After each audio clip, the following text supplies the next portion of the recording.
Hello hi అండి నమస్తే. ఈరోజు మా లంచ్ కాకరకాయ టమాటా చారు, పెసరపప్పు టమాటా పప్పు అండి. పచ్చి పులుసు కూడా చేశాను.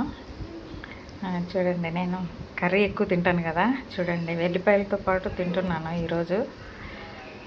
మీకు చూపెడదామని. నేను రోజు తింటాను అలాగా. కాకరకాయ టమాటా చారు బాగుంటుందండి. అదిగో వెల్లిపాయలు అలా ముద్ద కూడా పెట్టుకొని తింటూ ఉంటాను. కాకరకాయ టమాటా చారు చాలా బాగుంటుంది. మీరు కూడా ట్రై చేయండి. కొంచెం మసాలా పౌడర్ వేసి చేస్తే చాలా బాగుంటుంది. నెక్స్ట్ ఇంకా ఇప్పుడు పప్పు చారుతో పచ్చి పులుసుతో తింటున్నాను.